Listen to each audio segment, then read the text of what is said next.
ella no sale con ella de WhatsApp así. Y es otra entrada. Pero en el momento en que ella esté en su papel de la riata, pues a cualquier yo soy de palo.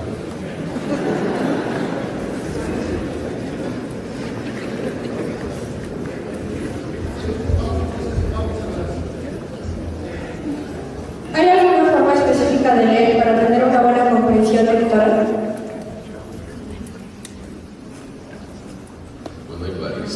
Uno puede leer de izquierda a derecha, de arriba a abajo, de abajo a arriba, pero la tradicional es la mejor, de izquierda a derecha, y yo creo que es la única forma, ¿no? A menos de que seamos chinos o japoneses.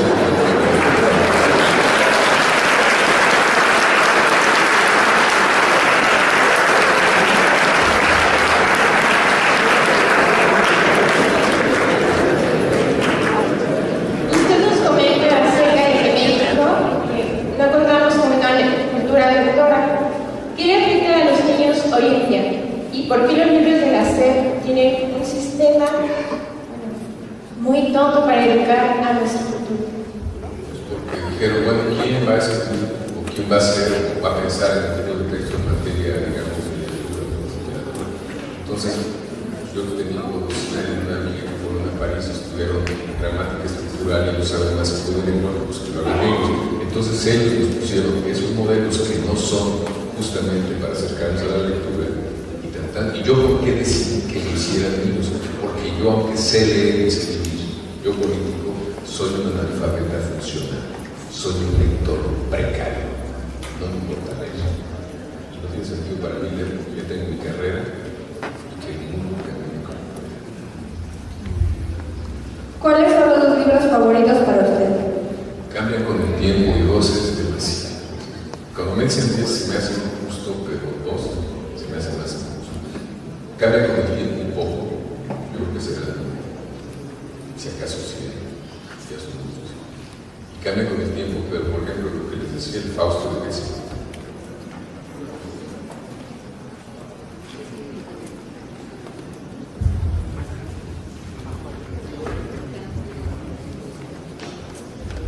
Se me hace un libro de sabiduría y de literatura francamente increíble, que no es un escritor, que es un gran escritor, era un piloto de aviación que murió por así cumpliendo su labor en la Segunda Guerra. Ese se me hace un libro fundamental. Dicen, es para niños, para adultos, muy adultos.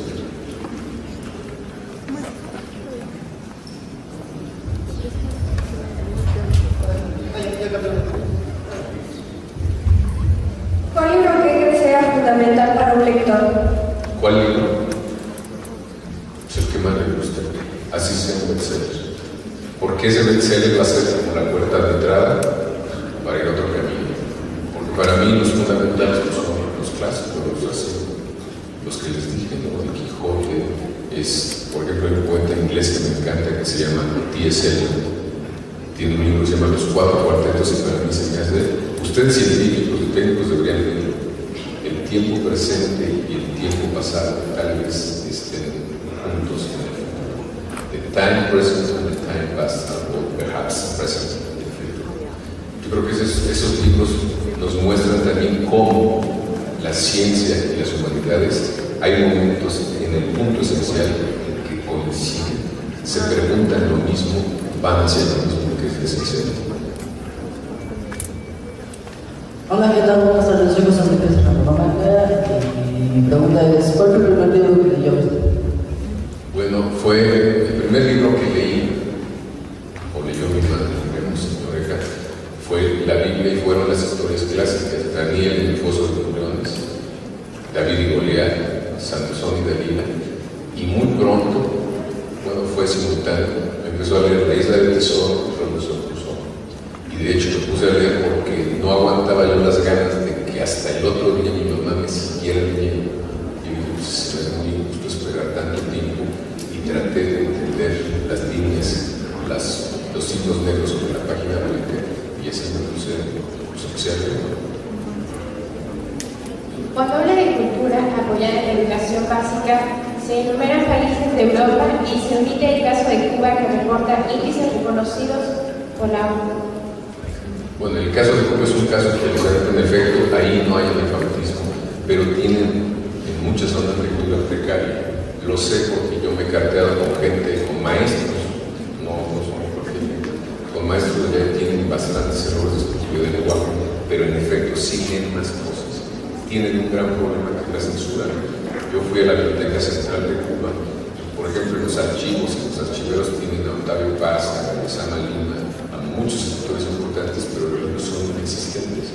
Y hace poco hablé con una disidente de la isla que se llama Juan, una tuitera, y me decía que ella estudió letras, que para poder leer lo que hacía era poner en pastas de otros libros los libros que quería leer, para que no se enteraran que estaban leyendo. La lectura es verdad. ¿Qué subversivo puede ser para Cuba? Pues es subversiva cualquier lectura porque nos dispara la imaginación, nos ayuda a reforzar la memoria, nos hace tener un pensamiento. Puede ser el principio. ¿Hay algún libro que estás intentando haber leído? ¿Qué, perdón? A su tiempo que tenga de leer libros. ¿Hay algún libro que diga, que se pregunte, ¿para qué lo leen? Sí, muchos. Ya cuando estaba terminando la carrera que yo decía, tengo que leer esto, porque ya la compré. Llegó un momento que ¿para qué leo esto? Si no me gusta algo, y digo, a veces ya ni los regalo porque me da pena de regalos que no me gustan. ¿Qué influye más en la lectura de las personas? ¿El conocimiento que les da o los sentimientos plasmados, como un libro de historia o una novela, independientemente del género o el gusto de cada uno? ¿Qué es más impactante cuando voy con Broso? ¿Lo que digo o mi alumna? ¿Y a qué apela ella? ¿A qué apela ella cuando está interactuando conmigo? A las cosas más básicas que son las emociones, la cercanía, la presencia, la coquetería que dicen que es la promesa del sexo, que no se tiene que cumplir necesariamente. Entonces, las cosas que nos acerquen más a las emociones se nos van a fijar de mejor manera. También, a partir de las emociones, podemos fijar el conocimiento. Buenas tardes, me llamo Valeria, yo estudio publicidad y pues viendo desde el lado como que mercadológico se ha dado el caso de que la literatura ahorita es como una moda para los adultos jóvenes o para los jóvenes de 30, 14 años.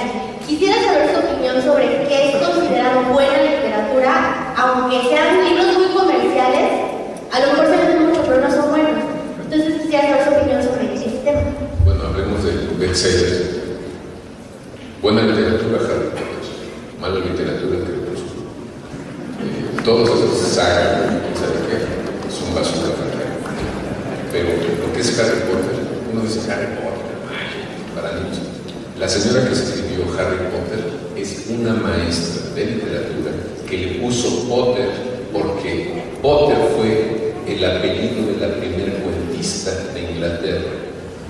Y todos los personajes, si ustedes sacan todos los personajes de Harry Potter, todos tienen referencias de literatura clásica.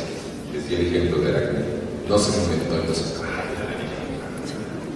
ella había leído a Dante, ella había leído los libros. Entonces, jaló de toda esa tradición literaria, hizo como un remaster, pusieron los libros de varias tradiciones musicales, pusieron en la mesa, por eso pegó. No es de gratis. Esa es buena literatura. Gracias. Buenas tardes. Bueno, yo también estudio publicidad, mi nombre es Alejandra, y la pregunta que yo tengo, se me va la idea, y es que muchas veces se toma como base, como ya nos mencionó en repetidas ocasiones, a la literatura para enseñar, pero las películas están pensadas regularmente para vender y casi nunca se respeta el tópico central del libro. Bueno, ese es un fenómeno. La ventaja de todo esto es que si te interesa la historia que te están contando, pues, eventualmente irás a un libro y te vas a dar cuenta que hay más historias y más riqueza y se te quedan más cosas en la cabeza con el libro que con el película. Hay, ahorita que dicen que se estudia publicidad, hay un hecho brutal necesario, y es que muchos grandes escritores fueron publicistas. ¿Por qué? Por la capacidad de fijar con imágenes fuertes, con sonidos, con estructuras importantes, alguna idea. Hubo, por ejemplo, Juan García Márquez, fue publicista. Fernando del Paso, de Noticias de Mujeres, fue publicista. Javier Villaurrutia. En mi época había un anuncio que decía mejor, mejora, mejor. Ahora, eso lo hizo Salvador Novo o Javier Villalobos, no me acuerdo quién de los dos, pero es solamente un poeta podía hacer eso. ¿Por qué se nos quedó? Pues porque en la estructura que se nos queda en Lorena, no hay otra. Gracias. Y por último, por ejemplo, ¿qué tanto nos puede llegar a afectar el hecho de que la RAE, como mencioné, esté modificando el lenguaje, la RAE esté simplificando el lenguaje? Porque, perdón, nos mencionabas hace un momento que la palabra solo se acentúa cuando es de una manera y de otra no.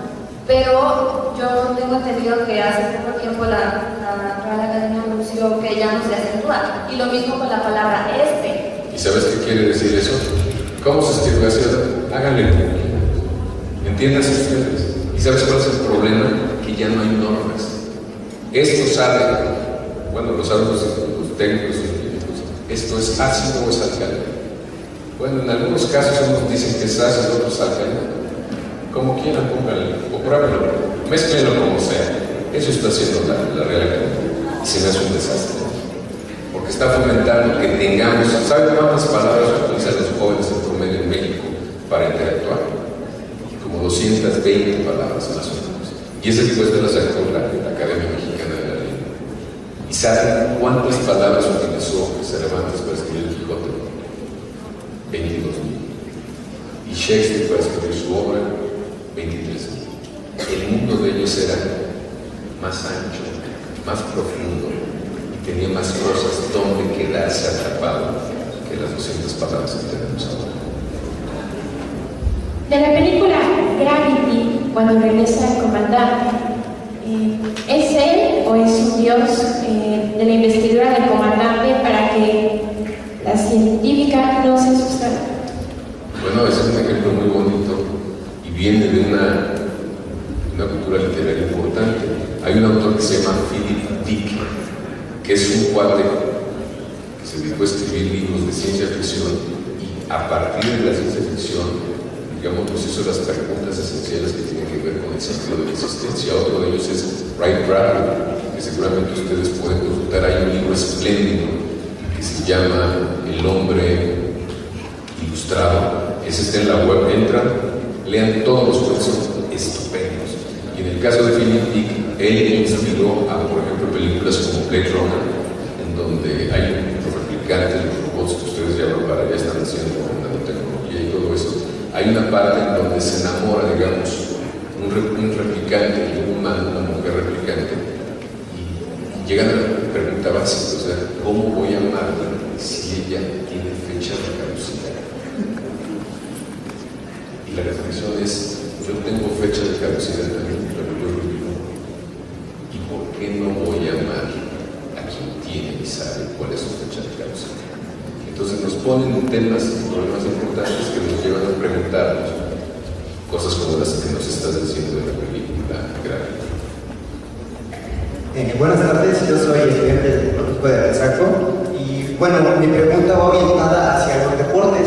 En lo personal a mí me gustan muchísimo los deportes, pero muchas veces se tiene el tabú de que los deportistas no leen o solamente se centran en lo que son los deportes. Entonces, hace poco publicaron un libro, el señor Joe Socket de ESPN, le hablaba de las vivencias extracancha de lo que era el fútbol americano. ¿Para usted sería recomendable o idóneo que lean este tipo de libros para inducir a las personas a que no nada más juzguen el deporte como algo banal, nada más dedicarse a apropiarse, por ejemplo, del fútbol americano? Bueno, los griegos no eran unos tontos y ellos hablaban mucho de la importancia del pensar, no artesano. O sea, era cuerpo y mente, era una unidad y lo practicaban. Entonces, yo creo que no están peleados. Hay incluso un escritor muy famoso que se apellida Murakami, que tiene un libro en donde él habla de la experiencia del correr. Entonces yo creo que no están peleados para nada, porque además los deportistas que la hacen en serio oxigenan mejor su cerebro y tienen la capacidad de entender las cosas que están más rápido que yo, que soy un sedentario. No, yo creo que hay que seguir dando por el ritmo.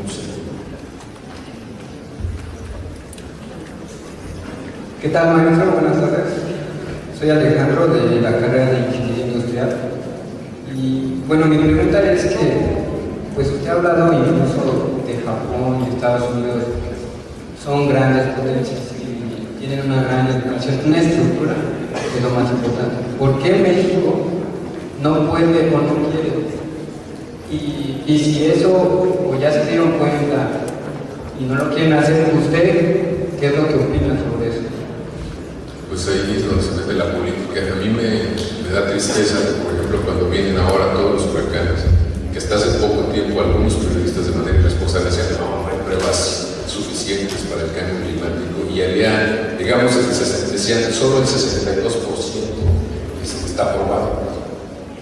Pues el 62% es básico para decir, yo ya no entro por ahí. Y le podemos preguntar a esas personas, cuando a ti te dicen que un avión tiene el 15% de posibilidades de caerse, tú te subirías en eso. Entonces, cuando medimos políticamente las cosas, es un desastre. Les hablaba, por ejemplo, de las inundaciones en la frontera. Cae una tormenta en Texas, en Laredo, en Matamoros. Del otro lado, terminaron las aguas, las calles están húmedas si acaso, pero no hay una gota de agua. Y del otro lado tenemos las rocas.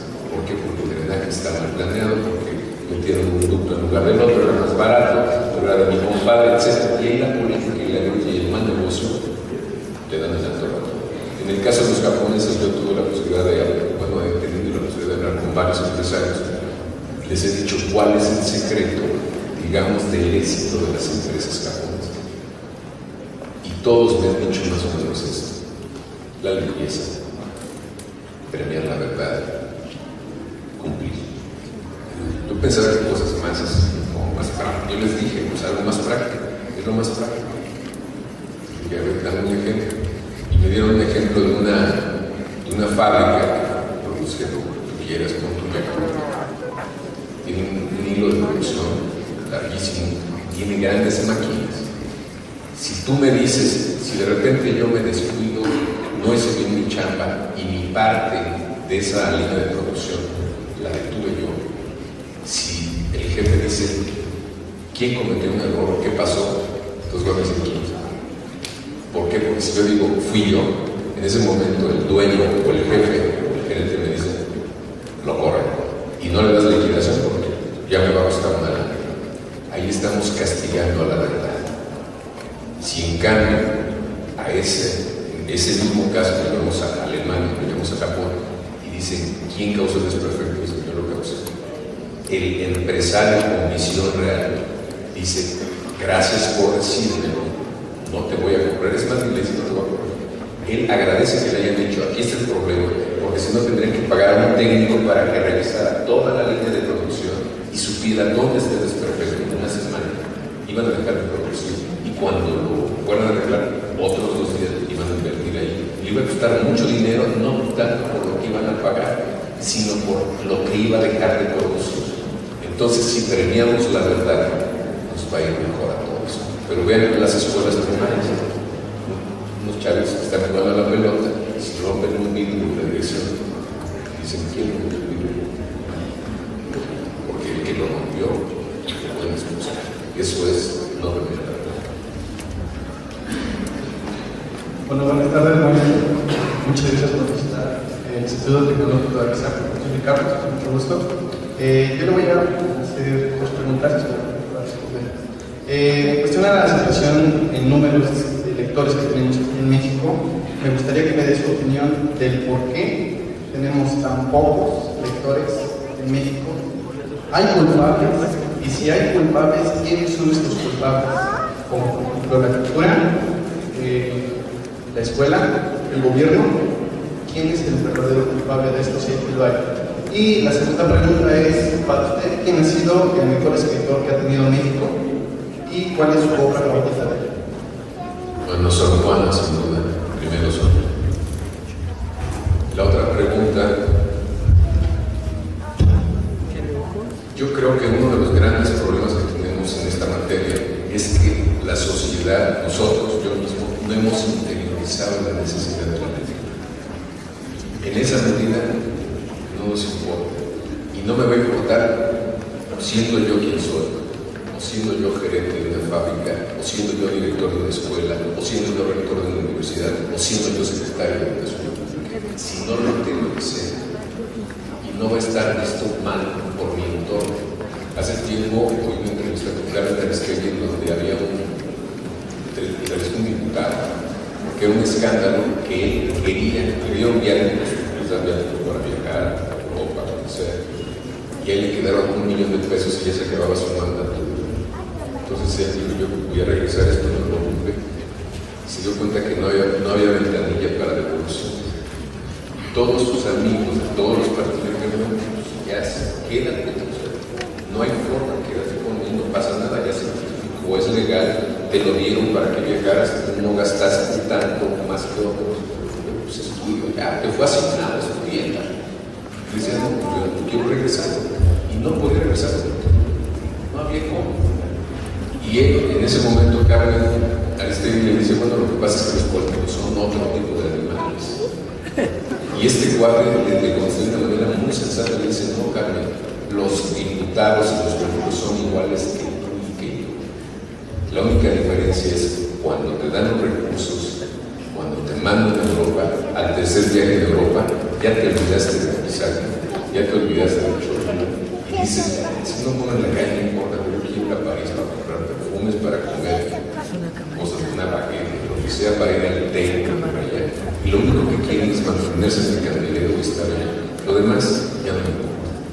Esa es la gran cosa que estamos padeciendo en materia de lectura. Como no lo hemos hecho, no estamos. Y aquí son responsables las autoridades, sí, porque nos dan, como yo le comenté, de casa presupuesto, ya tienen 4 veces más presupuesto para aumentar la lectura y demás. No lo hacen, no lo van a hacer, porque siguen repitiendo lo mismo. Suben, por ejemplo, las aplicaciones de Octavio Paz, un poema estupendo que se llama Blanco. La de Conacute de la sección pasada lo subió y era su gran orgullo. ¿Saben cuántas consultas o bajadas hubo? 2,000. Se le hacía mucho y es, para mí es un chiste. ¿Cuántos millones de mexicanos somos? ¿Cuántos de esos son jóvenes que pueden acceder a eso? Es una grosería y costó carísimo. ¿Por qué lo hizo ella? Porque le dijeron, ¿cuál es el poema más sofisticado que le vas a mandar? Es un poema que pueden leer lineal, que pueden leerlo en una columna 2, columna 3, pueden leerlo separadas, pueden intercambiarlo, es realmente complejo, pero eso no es un elemento, digamos, para animarnos a entrar a la lectura de Octavio Paz. Yo hubiera puesto Piedra de Sol, el poema clásico de él, u otros poemas de su último libro, donde nos habla del amor, del erotismo, etc. Y les aseguro que las consultas hubieran sido muchísimas. Y los chavos estarían buscando más cosas de ese estilo. ¿Por qué? El problema es porque la señora que recibió eso no interiorizó, no le importó. Y los que estuvieron en su entorno tampoco, y los que consultamos tampoco. Porque también podemos exigir y decir, ¿por qué no ponen este poema en lugar de otro? Yo creo que ahí somos responsables todos. Bueno, primero que nada, buenas tardes. Mi nombre es Alondra y vengo del Instituto José Vasconcelos. Y mi pregunta es si usted conoce o ha visto alguna película basada en un texto literario que tenga, bueno, que esté a la altura del texto, que se apegue a la idea original. Me pueden crucificar, pero a mí la versión última de Alicia en el País de las Maravillas me gusta. Me gusta, es una interpretación, toda lectura es una interpretación. Es como cuando me cuentas un cuento y se le ponen sus ojos, se te olvida abordar lo que tú quieras. Ese es el caso. Y otra película basada en muchos libros de Philip Dick es Blade Runner. Si no la han visto, vean esa película. Es esta. Blade Runner es la que les hablaba de los replicantes. Buenas tardes, mi nombre es Mónica Rodríguez, soy estudiante de la carrera de Ingeniería y Gestión Empresarial. Tengo 2 preguntas. La primera es, ¿qué opina de Carlos Cuauhtémoc Sánchez? Es una persona que tiene una gran cantidad de libros, los vende muy bien, pero es criticado por el texto o por el contenido de sus libros. Pero entonces, ¿cómo es que vende tanto? ¿Qué es lo que opina usted de él? Y la segunda, parecido a la pregunta de mi compañera, es ¿qué libro ha leído y posteriormente hicieron una película que hizo que la odiara? Yo, por ejemplo, en mi caso, leí Verónica decide morir, vi la película y no me gustó para nada. Bueno, tanto como odiar es muy fuerte. que me parecen un churrazo, ¿no? Hay muchas, pero mejor las admito porque mis amigos en el caso otro, ¿cuál era la primera parte de esto? Lo de Carlos Cuauhtémoc. Bueno, les voy a dar algunos elementos de este autor. A él le publicó un editor. Es un libro de autoayuda, ¿no? Y desde mi punto de vista, y no estoy seguro de eso, que si uno lee, creo que uno puede leer lo que sea. Si uno lee un libro de autoayuda, ya leyó todos los libros de autoayuda, todos. Hay algunos que a mí me gustan más, por ejemplo, hay una señora que se llama Lois Hay, que se llama Cúrate a ti mismo, me parece sensacional, porque tiene que ver con salud, reconocimiento, etc. Carlos Cuauhtémoc y los 7 toltecas, todos son iguales. En inglés, en español, en alemán, en chino, es lo mismo, desde mi punto de vista. Si les gusta esa literatura o ese tipo de libros que para mí es literatura, pueden hacerlo. O sea, a mí me gustan los checos también, o sea, no le veo ningún problema. Pero, pues no se me hace un autor que me deje más allá. O sea, te puede poner algunos elementos, como Bucay, varios, que te dejan. Pero si quieres conocer más, pues métete al pensamiento profundo de los otros escritores. Algunos son filósofos, o algunos son como este poeta T.S. Eliot, que te hace preguntas y te da algunas respuestas, te hace encontrar algunas respuestas de las dudas que tienes. Ahí sí te llegas a otra parte, pero si te pones a ver solo libros de autoayuda, pues tienes un problema. No vas a tener presupuesto suficiente para comprarlos todos hasta que estés perdido. ¿Por qué el cine que nos muestran solo es el americano y el mexicano? ¿A dónde están los otros países? Pues están en las salas que no visitan ustedes. Sí, luego me dicen, oye, ¿por qué hay empresas que producen pura basura en televisión, etcétera? Y yo digo, bueno, se producen basura, hay buenos programas también, no tantos como yo quisiera, hay algunos. Pero siempre les digo a los chavos que ganen 5 programas de cultura que tiene Canal 11, 5 canales de En el caso del cine es lo mismo. Hay muestras de cine, hay zonas de cine de autor que le llaman, que si ustedes o nosotros todos fuéramos, ese público crecería y se podrían exhibir en más salas, pero son salas de 20 butacas. Esa es la realidad. Si no consumimos eso, ¿cómo yo, empresario, voy a poner eso? Si yo me pongo a hacer, digamos, comidas de nosotros sofisticadas y nadie tiene el gusto por comerlas, pues voy a dejar de hacerlas y voy a hacer lo que todos comen.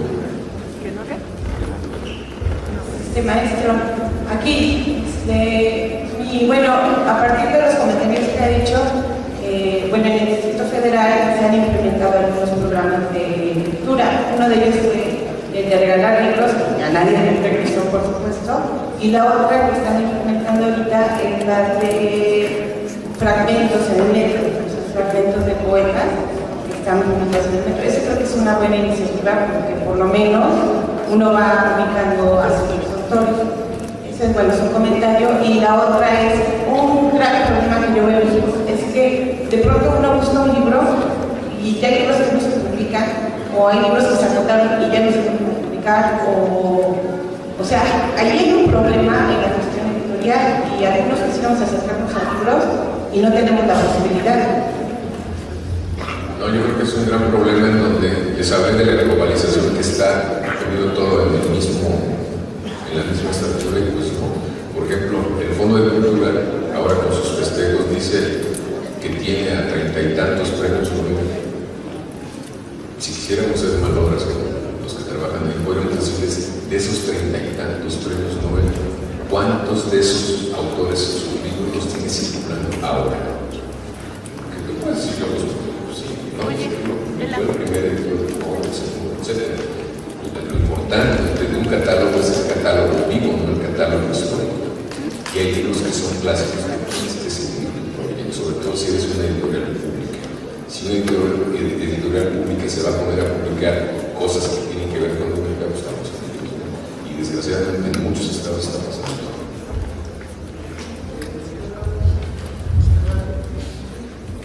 Nos quedan 8 preguntas, vamos a dar salida por atención a cada uno de ustedes para ser un poquito ágiles. Entonces vamos con 8 últimas preguntas. ¿Cuál es su opinión al fomentar a la familia a leer tan solo 30 minutos al día como le anuncia la publicidad? Pues el problema de esas campañas